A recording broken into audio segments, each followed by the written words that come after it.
Bismillahirrahmanirrahim.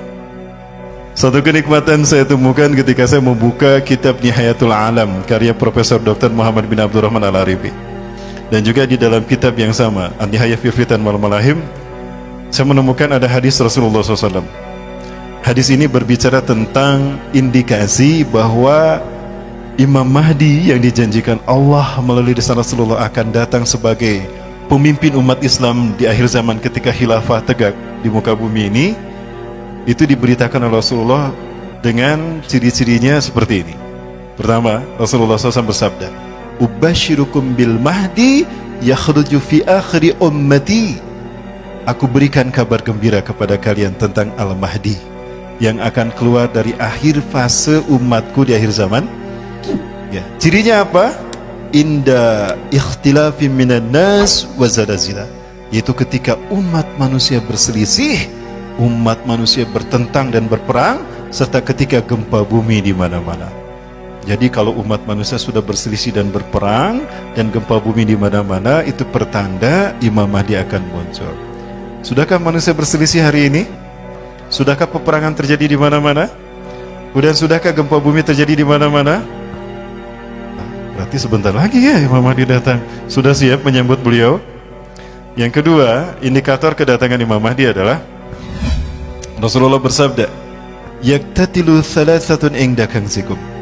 Akan berperang 3 orang laki-laki di sisi pembenaran kalian. Pembenaran kalian ini maksudnya Ka'bah. Jadi akan ada 3 laki-laki di tanah Arab yang mereka berperang berebut kekuasaan. Kulluhum ibnu khalifatin, 3-tiganya putra raja, putra mahkota. Khalifah di sana bermakna mulkan. 3-tiganya putra raja. Jadi kalau ada 3 putra raja berebut kekuasaan di sekitar Ka'bah, itu pertanda Imam Mahdi akan muncul. Kemudian 3 orang laki-laki yang putra mahkota tadi berebut kekuasaan tidak berhasil, kata Rasulullah. Tsumma la yasiru ila wahidin minhum, tapi kekuasaan tidak berhasil mereka dapatkan oleh salah satu dari mereka, satu pun tidak berhasil. Hatta tatwa rayatun sudun min qibali masjid, sampai muncul panji hitam dari arah timur. Rasulullah berada di mana? Di Madinah. Madinah Timur Tengah. Rasulullah mengarahkan telunjuknya ke arah timur. Yang dimaksud Rasulullah timur itu mana? Saya yakin Indonesia. Dan negara Islam terbesar penduduknya Muslim di mana? Indonesia. Artinya, ciri kalau Imam Mahdi akan muncul apabila panji hitam berkibar di tanah merah putih. Sudahkah berkibar? Sebentar para sekalian, apakah ini yang Rasul maksudkan? 3 putra mahkota mereka berebut kekuasaan. Sudah ada tidak? Sudah ada. 1 Muhammad bin Salman, 2 Khalid bin Farhan, 3 Muhammad bin Nayef. 3 ini adalah 3 putra mahkota yang sedang berebut kekuasaan. Ya, apakah Raja Salman akan terbunuh? Pernah ada percobaan pembunuhan pada Raja Salman, tapi tidak berhasil. Pelurunya meleset, Raja Salman masih aman. Lalu beliau dilindungi dan dibawa ke bunker. Subhanallah, angin kebangkitan Islam itu terjadi sekarang dan kita menyaksikannya. Apakah ini isyarat kalau kebangkitan Islam yang disebutkan Rasulullah dengan panji hitamnya itu Indonesia? Mudah-mudahan iya.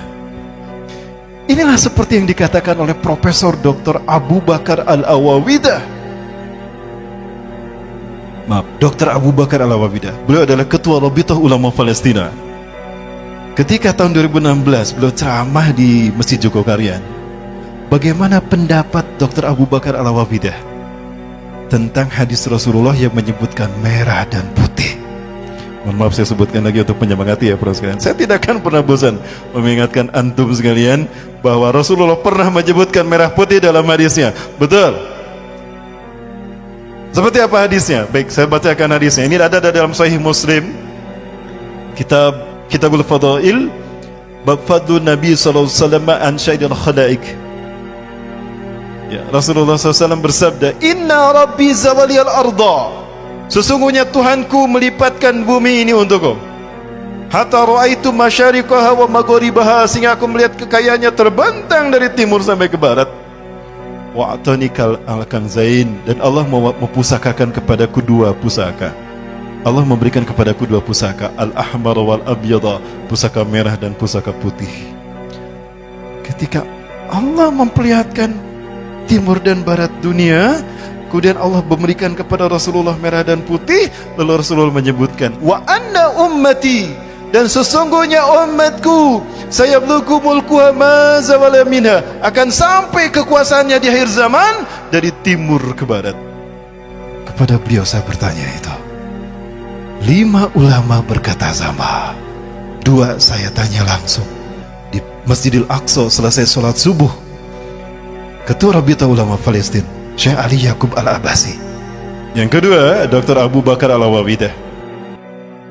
Yang ketiga, Dr. Yusuf As-Suwaidah. Yang keempat, Hekmatyar tahun 97. Yang kelima, Abu Sabar Zarqawi. Intinya, para sekalian, 5-5-nya mengatakan, dan yang menarik adalah apa yang beliau katakan, Dr. Abu Bakar Al-Awawidah. Apa itu? Ala kulli biladil muslimin alladzina yaqbaluna al-islam dinahum, antum ya Indonesia lam yahtarakumullah liqiyadi qimati hadzal din fi akhir zaman qabla sa'ah. Dari semua negara yang menerima Islam sebagai agamanya, tinggal kalian Indonesia yang belum Allah pilih untuk memimpin kebangkitan Islam.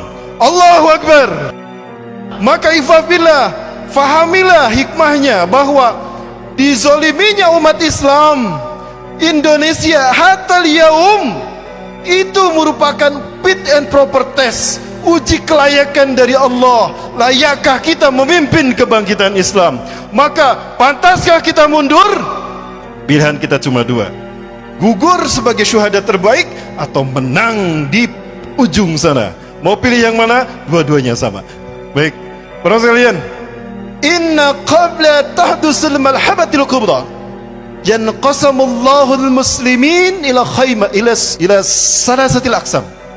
Sesungguhnya sebelum huru hara akhir zaman terjadi, Allah akan membagi 3 umat Islam.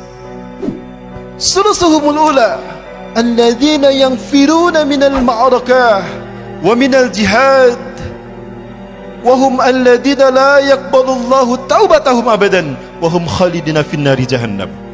Sepertiga pertama adalah mereka yang lari dari perjuangan membela hak, membela kalimah tauhid. Mereka adalah orang-orang yang Allah tidak menerima taubat mereka selamanya, dan mereka kekal di neraka jahanam. Ini kelompok yang pertama. Dan ini bukan pilihan kita. Betul. Nomor 2. Siapa nomor 2 ini? Alladzina kutilu fitika ma'arakah wa hum afdalu syuhada'i fil alam yaumaidin. Sepertiga yang kedua, jangan lupa, sepertiga yang kedua adalah orang-orang yang gugur di perjuangan itu, dan mereka lah syuhada teragung saat itu. Surga menunggu mereka. Wasadasumul akhirah, dan yang terakhir, alladzina atahumun najah wan nusrah. Sepertiga terakhir adalah kelompok yang Allah berikan kemenangan dan pertolongan. Mereka inilah yang kata Rasulullah SAW, Nabi Isa mengusap wajah mereka sampai berkata, inna makanaka fil jannah, makanaka fil jannah, anta min ahlil jannah. Tempatmu di surga. Ya, sampai kamu ahli surga, kamu ahli surga. Itu kata Nabi Isa. Dan mudah-mudahan itu kita.